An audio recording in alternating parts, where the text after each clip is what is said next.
मन जो है ना सर, बहुत चंचल होता है। कभी हम बच्चों को काफी गालियां दे देते हैं, बच्चे समझते नहीं। एक छोटी सी कहानी समझाते हैं।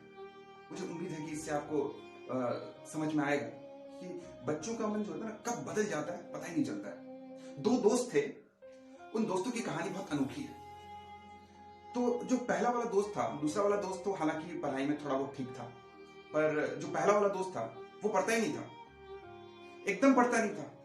दिन भर मोबाइल में लगा हुआ है, सोशल नेटवर्किंग साइट्स में बिजी है, कहीं इधर कहीं उधर, लेकिन पढ़ाई में मन नहीं लगता था। और उसके घर में सब लोग गरीब थे। उनकी मम्मी जो थी वो बेचारी बीमार थी, और पापा बाहर एक जगह पे हार्डवेयर शॉप में काम करते थे, जहां लोहा वगैरह का काम होता था, भारी भरकम काम होता था। तो उस चीजों से उसको लेना देना नहीं था, वो बेफिक्र जिंदगी गुजार रहा था और पढ़ाई में हमेशा फेल हो जाता था। तो उसके दूसरे वाले दोस्त ने कहा कि यार, तुम जो अपनी जिंदगी ऐसे बर्बाद कर रहे हो, दिन भर मोबाइल देखते रहते हो, तुमको इससे हासिल क्या होता है?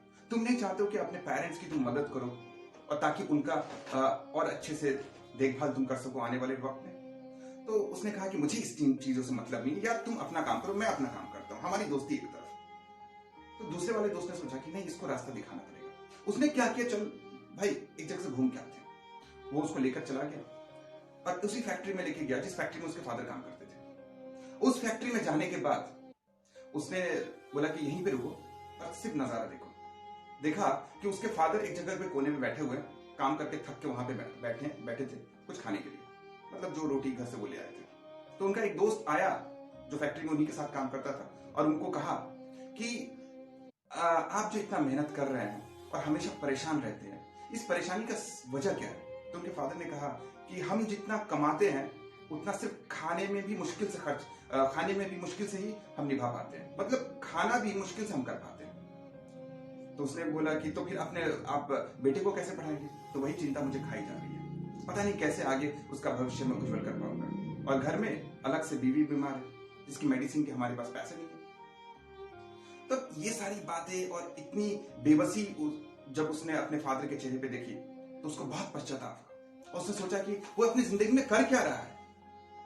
उसको तो लाइफ में कुछ अच्छा करना चाहिए, कुछ नया करना चाहिए। उसने बोला कि मैं वादा करता हूं कि मैं ये फैक्ट्री एक दिन खरीद के दिखाऊंगा। और उसने क्या किया, दिन रात वो पढ़ने लगा, और उसके बाद से उसके अंदर बदलाव आने शुरू हो गए। इतना पढ़ा कि जो बोर्ड एग्जाम्स हुए थे उसने स्टेट में टॉप कर लिया। एक रिपोर्टर ने आके पूछा कि आप क्या कहना चाहेंगे, आप अपने बोर्ड एग्जाम्स में टॉप हो गए, तो इतनी मेहनत, हमने सुना है कि आप पहले पढ़ते नहीं थे।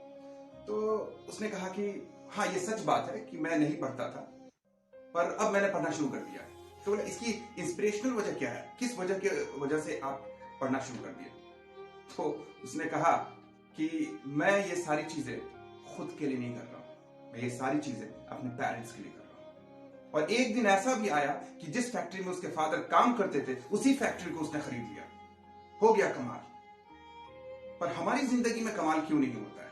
क्योंकि हमारे लिए कोई वजह नहीं होती है। हम पढ़ रहे हैं बिना मतलब के। हमको साइंस टफ लगता है, हमको मैथ्स टफ लगता है, हमको हिस्ट्री टफ लगता है, हमें हर चीजें टफ लगती है। हम पढ़ते ही नहीं है, पर पढ़ेंगे नहीं तो भाई इंस्पिरेशन मिलेगा कहां से? हम इधर उधर मोबाइल में लगे हुए हैं, कहीं इधर लगे हुए हैं, कहीं उधर लगे हुए हैं। जिसको पढ़ना नहीं है ना सर, वो तरक्की करेगा ही नहीं, और जिसको पढ़ना है वो आगे बढ़ेगा।